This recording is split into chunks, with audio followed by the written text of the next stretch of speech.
நண்பர்களை நீங்கள் பார்த்து கொண்டு இருப்பது உங்கள் கௌசிகா ரிவ்யூ. சரி வாங்க வீடியோக்குள்ளே போய் என்னென்ன நடக்க போகுது அப்படின்ற ஒவ்வொரு விஷயத்தையும் நாம் ஒன் பை ஒன்னாக பார்க்கலாம் வாங்க.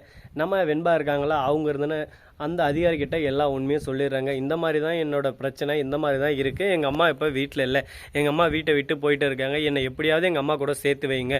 எங்கள் அம்மாவை இந்த வீட்டை விட்டு அனுப்புறது அந்த ராஜேஸ்வரி ரஞ்சனும் வெளியே இருந்தாங்களே, என் அத்தையும் அம்மா சித்தி அவங்க 2 பேரும் தான் இதெல்லாம் பண்ணது அப்படின்னு சொல்லிட்டு சொல்கிறாங்க. ஏமா உனக்கு மல்லியம்மானா அவ்வளோ பிடிக்குமா, நீ உங்கள் தாத்தாக்கிட்டே போயிடலாம்ல அப்படின்னு சொல்லிட்டு கேட்குறாங்க. இல்லை எனக்கு என் மல்லியம்மா தான் வேணும், என் மல்லியம்மா தான் என் உலகம். எங்கள் அப்பாவுக்கு அடுத்து என்ன இந்த உலகத்தில் எந்த ஒரு பிரச்சனைக்கும் போக விடாமல் என்னை தாங்குன்னு தாங்கிறது என் மல்லியம்மா மட்டும்தான் அப்படின்னு சொல்லிட்டு சொல்கிறாங்க. சரி மல்லியம்மா எங்கே இருக்காங்கன்னு சொல்லிட்டு தெரியுமா? தெரியல, நேற்று அழுந்துட்டே வீட்டை விட்டு போயிட்டாங்க. இப்போ என் மல்லியம்மாவை டைவர்ஸ் பண்ணுறதை பற்றி பேசிகிட்டு இருக்காங்க. நீங்கள் தான் எப்படியாவது என் மல்லியம்மா கூட என்னை சேர்த்து வைக்கணும் அப்படின்னு சொல்லிட்டு அவங்ககிட்ட கேட்குறாங்க. அவங்க இருந்து நீ எதுக்கும் கவலைப்படாதம்மா, நான் இருக்கல, நான் எல்லாத்தையும் பார்த்துக்கிறேன். அப்படி உங்கள் மல்லியம்மா உங்க சேர்த்து வைக்க மாட்டேனானா நான் உங்கள் தாத்தா கிட்ட விட்டுறேன்னு சொல்லிட்டு அவங்ககிட்ட மிரட்டுறேன். அதுக்கப்புறம் அவங்களே வலிக்கு வருவாங்க அப்படின்னு சொல்லிட்டு சொல்கிறாங்க. இதை கேட்டதும் சரி ஓகே அப்படின்னு சொல்லிட்டு நம்ம வெண்பாவும் அந்த அதிகாரியோட நாடகத்துக்கு ஓகே சொல்கிறாங்க. அந்த இடத்துல வெளியே வராங்க. வெளியே வந்து மல்லி வந்தாங்களா இல்லையா அப்படின்னு சொல்லிட்டு விஜயை பார்த்து கேட்குறாங்க. விஜய் இருந்து கொஞ்சம் வெளியே போயிருக்காங்க, வந்துடுவாங்க அப்படின்னு சொல்லிட்டு சொல்கிறாங்க. மிஸ்டர் விஜய், உங்கள் பாப்பா எல்லாம் உண்மையும் என்கிட்ட சொல்லிட்டாங்க. மல்லி இங்கே வரணும், மல்லி வந்து வெண்பாவை ஏற்றுக்கினா மட்டும்தான் நான் வெண்பாவை விடுவேன், இல்லைனா வெண்பாவை இங்கேருந்து கூட்டிகிட்டு போயிடுவேன் அப்படின்னு சொல்லிட்டு சொல்கிறாங்க. உடனே இதை கேட்டதான் விஜய் எதுன்னு ஒரு பக்கம் செம்ம அழுகு வந்துடுது. ஒரு பக்கம் ராஜேஸ்வரி இருந்து இன்னும் வெண்பா மல்லின்ட்டு அதான் நாங்கள் இருக்கங்களா, நாங்கள் பார்த்துக்க மாட்டோங்களா, உங்களோட லட்சணம் எல்லாமே எனக்கு தெரிஞ்சிருச்சு. அது மட்டும் இல்லாமல் ஒரு பொண்ணு மேலே போலியாக அவள் கருவை கலைச்சிருக்கா அப்படி இப்படின்னு சொல்லிட்டு அவள் மேலே வதந்தியை கிளப்பி அவளை அந்த வீட்டை விட்டு துரத்தி அடிச்சுக்கிறீங்க. இதோட உங்கள் மேலே வேறு என்ன புகார் வேணும்?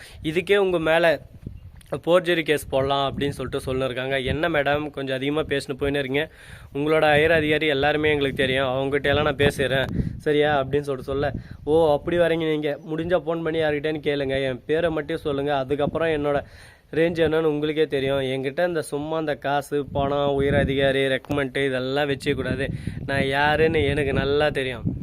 விஜய் என்னை பற்றி எதுவும் சொல்லலையா அப்படின்னு சொல்லிட்டு கேட்குறாங்க. அக்கா கொஞ்ச நேரம் சும்மா இருங்க அக்கா, மல்லிக்கு ஃபஸ்ட்டு ஃபோன் பண்ணுங்க அப்படின்னு சொல்லிட்டு மல்லிக்கு ஃபோன் பண்ணே இருக்காங்க. திடீர்னு மல்லி ஃபோனை அட்டன் பண்ணிடுறாங்க. அட்டன் பண்ண உடனே மல்லி எங்கே இருந்தாலும் வீட்டுக்கு வா, டக்குன்னு வெண்பாவை இங்கேருந்து கூட்டிகிட்டு போகிறேன்னு சொல்கிறாங்க அப்படின்னு சொல்கிறாங்க. அடுத்த செகண்ட் நம்ம மல்லி ஃபோனை கட் பண்ணிடுறாங்க. என்ன ஆச்சுன்னு சொல்லிட்டு தெரியல. 4வது நிமிஷம் வீட்டில் வந்து நிற்கிறாங்க. வெண்பாவை வந்து கட்டி பிடிச்சிடுறாங்க. இந்த அளவுக்கு பாசம் வச்சுன்னு இருக்க இந்த தாய் தான் தப்பு பண்ணான்னு சொல்லிட்டு நீங்கள் நினச்சின்னு இருக்கீங்களா விஜய்? ஃபஸ்ட்டு உண்மையை தெரிஞ்சுக்கோங்க. உண்மையை தெரிஞ்சுக்காமல் யாரோ ஒருத்தர் சொன்னதை வச்சு நீங்களே ஜட்ஜ் பண்ணி அவங்கள வீட்டை விட்டு வெளியே போக சொல்லி அவங்கள டைவர்ஸ் பண்ணுற நிலைமைக்கு வந்திருக்கீங்கன்னா நீங்கள் எந்த அளவுக்கு முட்டாளாக இருக்கணும் நீங்களே யோசிச்சுக்கோங்க அப்படின்னு சொல்லிட்டு அவங்க சொல்கிறாங்க.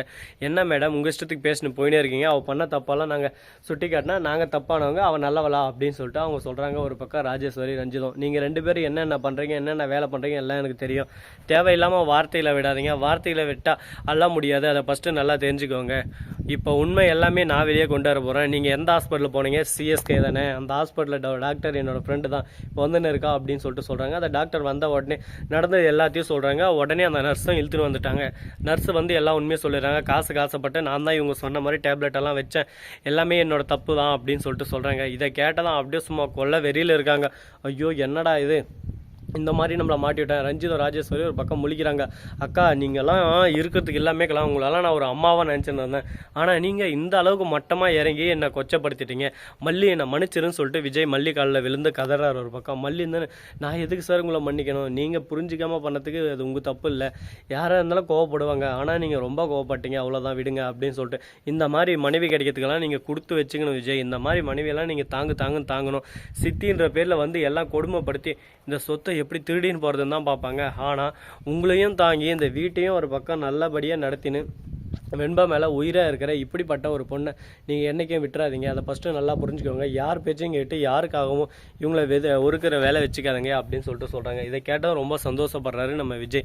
அது மட்டும் இல்லாமல் வெண்பா கட்டி பிடிச்சோம், அம்மா இனிமேல் என்னை விட்டு போகாதீங்கம்மா, நீங்கள் என்னை விட்டு போனீங்கன்னா என் உலகமே எனக்கு இருண்ட மாதிரி இருக்குமா, எனக்கு என்ன பண்ணுறது ஏது பண்ணுறதுன்னு சொல்லிட்டு தெரியல, கண்ணிலேருந்து தண்ணியாக வருது அப்படின்னு சொல்லிட்டு கதறி அல்றா. இனிமேல் நான் உன்னை விட்டு போக மாட்டேன், நீ தங்க, நான் அவங்க கூடயே தான் இருப்பேன்னு சொல்லிட்டு அவங்களும் ஒரு பக்கம் சென்டிமெண்ட்டாக பேசுகிறாங்க. அந்த இடத்துக்கு நம்ம அன்னபூர்ணி வராங்க. வந்து அவங்களும் ஒரு பக்கம் ஏறி ஏறுறாங்க. என்ன ராஜேஸ்வரி நான் ஏதோ பேசினேன் வாய்ஸ் ஆடல் அப்படி இப்படின்னு சொல்லிட்டு, அது மட்டும் இல்லாமல் போலியாக அந்த ஃபோட்டோலாம் வச்சு என்ன பிளாக்மெயில் பண்ணல, அந்த வாட்ச்மேனே இப்போ வந்திருக்கான் பேசு அப்படின்னு சொல்லிட்டு வாட்ச்மேன் வந்து எல்லா உண்மையும் வீடியோ ஆதாரத்தோட காட்டுறான். சார் இவங்க வந்து என்னை அடிச்சாங்க, இது மட்டும் இல்லாமல் என்னை கொடுமைப்படுத்தினாங்க, உண்மையாக சொல்லலைன்னா வேலையை விட்டு தூக்கிடுவேன் அப்படின்னு சொல்லிட்டு எனக்கு காசெல்லாம் கொடுத்தாங்க, அதனால தான் நான் வந்து இங்கே இந்த மாதிரி பேசினேன், என்னை மன்னிச்சிருங்க சார். அப்போ இங்கேயே சாப்பிட்டு இந்த வீட்டுக்கே ரெண்டகம் பண்ண முடியல, என்னை மன்னிச்சிருங்க அப்படின்னு சொல்லிட்டு கதறி அல்றான். அடி இது அப்பயே சொல்லியிருக்கான்ற மாதிரி விஜய் ஒரு பக்கம் முறைகிறாரு. உடனே அவன் என்ன பண்ண முடியும், செல்வாக்கு இருக்கிறவங்க நல்லா வாழ்ந்துன்னு போயினே இருக்காங்க, செல்வாக்கு இல்லாதவங்க இந்த மாதிரி அடிமையாகினே போயின்னு இருக்காங்க. இப்போயாவது முன்னேறி வந்தீங்களே. ஸோ நண்பர்களே, இந்த வீடியோ உங்களுக்கு பிடிச்சிருந்தா லைக் பண்ணுங்கள், கமெண்ட் பண்ணுங்கள், ஷேர் பண்ணுங்கள், டிண்டிங் பெல்லை தட்டி விட்டு போங்க. அப்போ தான் நாம் போகிற அடுத்தடுத்த வீடியோ உடனுக்குடன் வரும். மிக்க நன்றி. தேங்க்ஸ் ஃபார் வாட்சிங். Tata, see you. நன்றி, வணக்கம்.